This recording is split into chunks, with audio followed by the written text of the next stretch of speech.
Hier, on était sur la route depuis Kherson et on est arrivé hier, ici à Kiev, à Brovary, à côté de Kiev, exactement.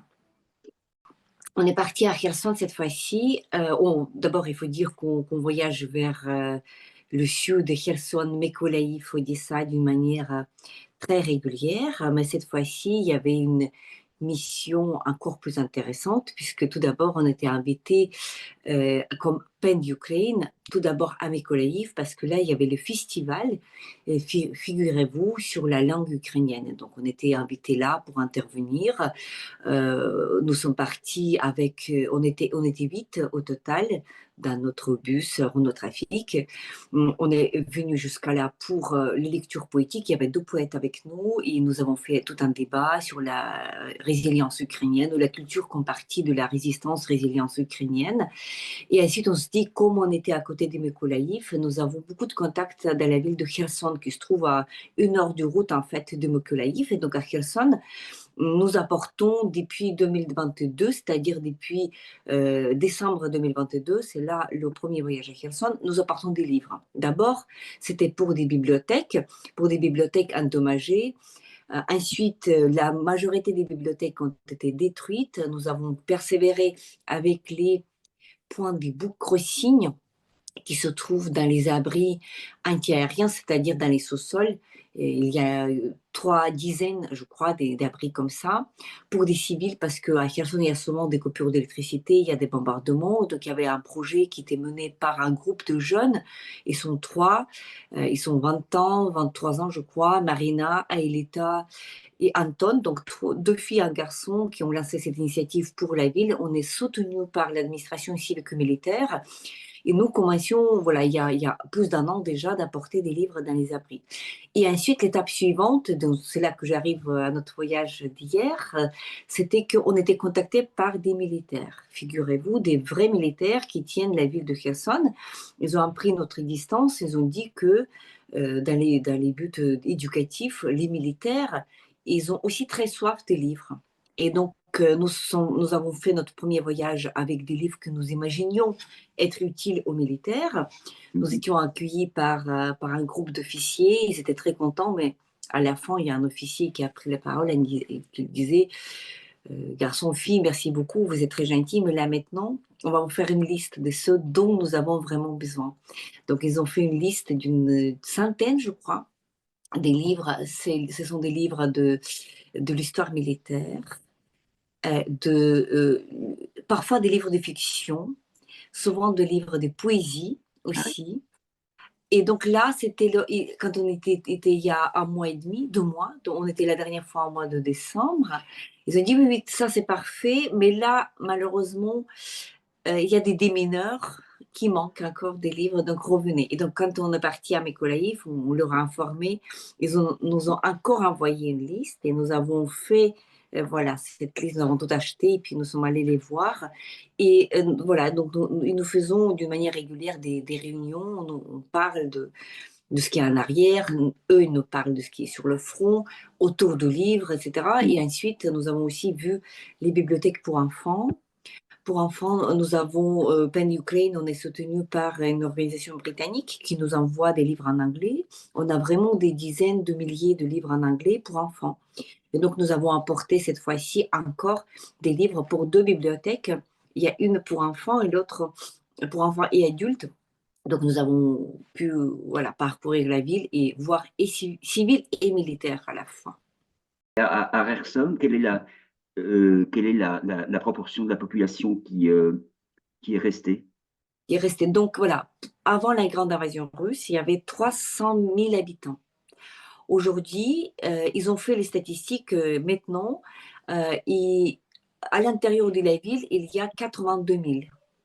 Le calcul était fait à la fois par plusieurs méthodes. Donc à la fois téléphone, à la fois le pain. Bon, bref, c'est plus ou moins fiable. Donc on va dire moins d'un tiers de population sont là. Quand on roule à l'intérieur de Kherson, on voit des gens dans la rue, on voit des voitures civiles, mais bien sûr, on a l'impression de cette réalité rare parce que les gens ne sont pas tellement nombreux. Dans chaque arrêt de bus, il y a un abri anti-bombe. Et nous avons enregistré des vidéos parce qu'il y a des abris, ils sont en béton, c'est-à-dire que les gens qui attendent les marchrutka, les bus, ils ont la possibilité de se cacher en cas de frappe. Et là, il y a un artiste, un jeune artiste, 32 ans, de Nova Kakhovka, qui a fait les dessins, l'art, street art sur cet abri. C'est très joli en fait, c'est très beau. Il a fait ça partout dans la ville, nous avons filmé cela. Et puis, c'est vrai qu'il y a des bombardements, ça peut être tout, ça peut être missiles, ça peut être ces fameux CAB. CAB, ce sont des bombes d'aviation qui planent, c'est-à-dire qu'ils les lancent depuis les avions de l'arrière, la ligne du front, et ça arrive jusqu'à la ville. Ils portent 500 kilogrammes d'explosifs. C'est atroce. Et donc, nous avons, la semaine dernière, il y avait cette tragédie-là quand cette bombe a détruit tout un palier.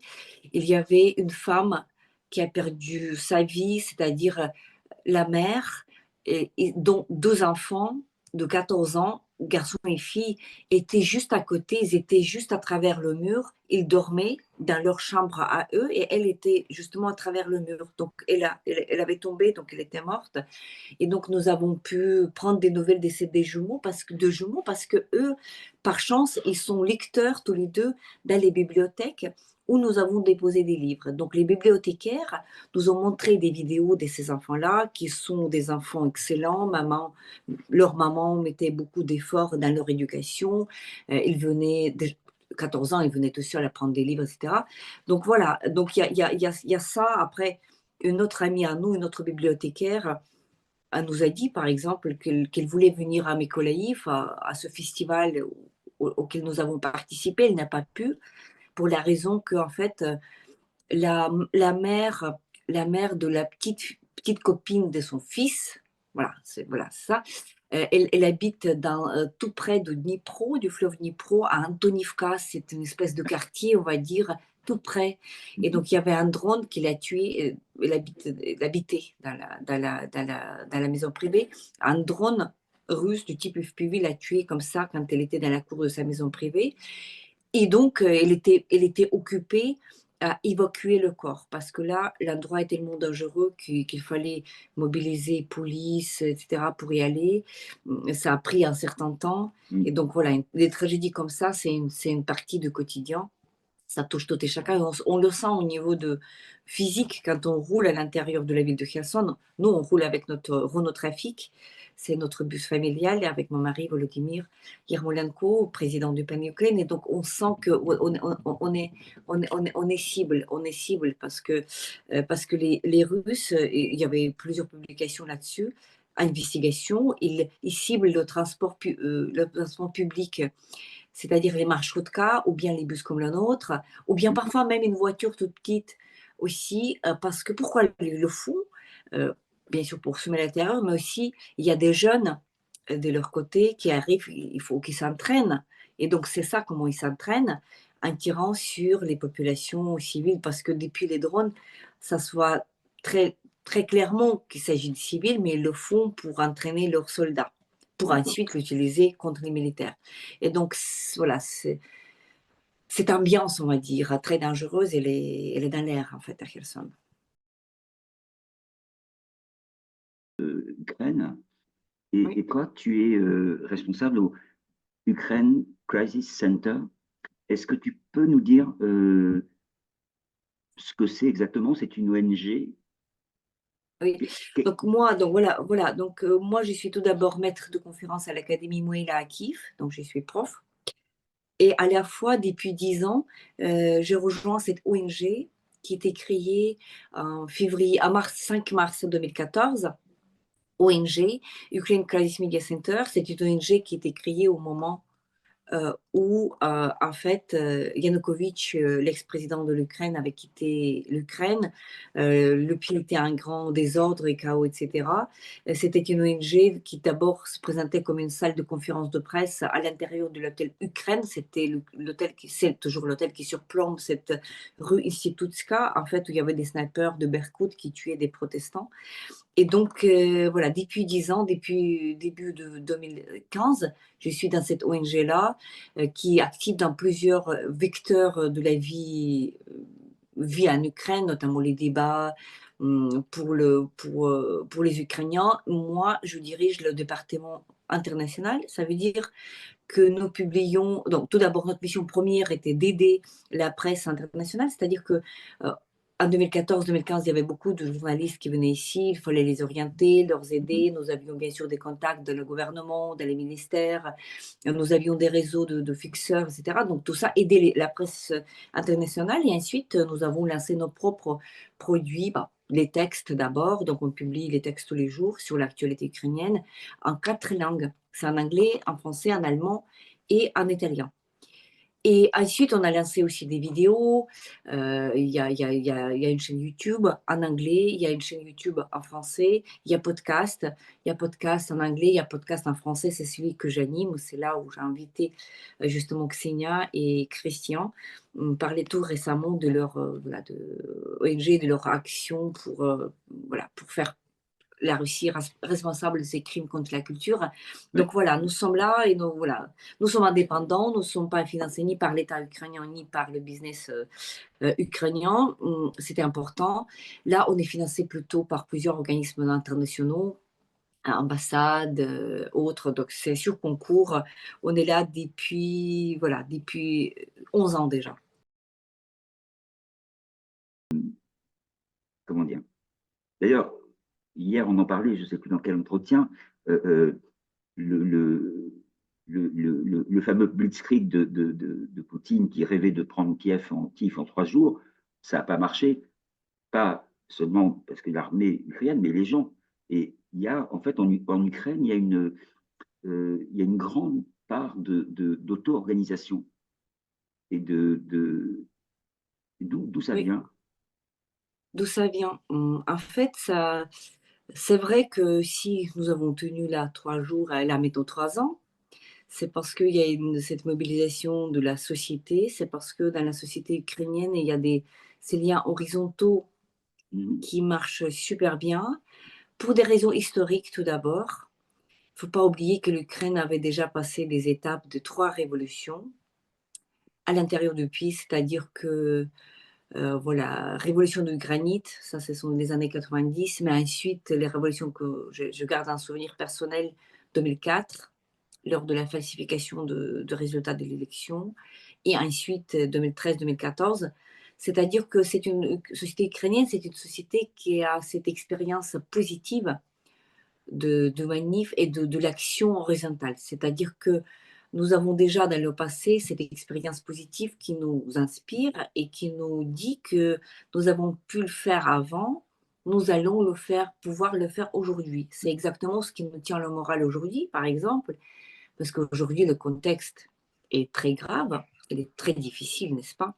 Surtout avec ce revirement géopolitique des États-Unis, on se pose beaucoup de questions et quand je regarde ce que les gens écrivent et comment les gens réagissent, et souvent, on entend les gens dire, bah, écoutez, nous avons tenu le 24 février 2022, nous avons déjà fait cela, il n'y a aucune raison pourquoi on ne tienne pas aujourd'hui. La situation, bien sûr, ça ne veut pas dire de porter des lunettes roses et puis Oui. d'être idéaliste, mais ça veut dire que la société, donc la matière de la société, on a cette expérience positive, on se dit que pendant les épreuves, il faut se souder, il faut se mettre côte à côte, il faut être ensemble, il faut sacrifier parfois des ambitions personnelles, etc. Et donc c'est ça qui explique la capacité ukrainienne d'agir et c'est ça qui nous permet de ne pas nous désespérer. Parce qu'il y a beaucoup de Mm. raisons de se désespérer aujourd'hui, mais malgré cela, je constate qu'il n'y a pas de désespoir. Il y a ce sang-froid, bien sûr, il y a l'inquiétude, bien sûr, il y a une angoisse, bien sûr, il y a des questionnements. Qu'est-ce que va Il y nous a la arriver fatigue demain? aussi, je pense. La fatigue. Comment? Il y a la fatigue, je pense, mais malgré Il y a la tout, fatigue aussi, oui, il y a la fatigue aussi, mais le paradoxe, Xenia, c'est que souvent les gens les plus fatigués, ce sont qui n'ont jamais rien.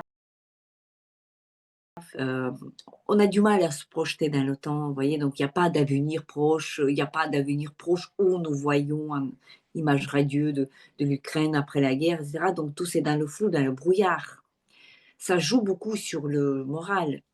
Mais voilà, il y a fatigue, il y a beaucoup de pertes aussi. Mais après, ceux qui ont perdu des êtres chers, ils, ça serait que de les trahir aussi, que de dire nous sommes fatigués, et donc tout ceci c'était pour rien en fait.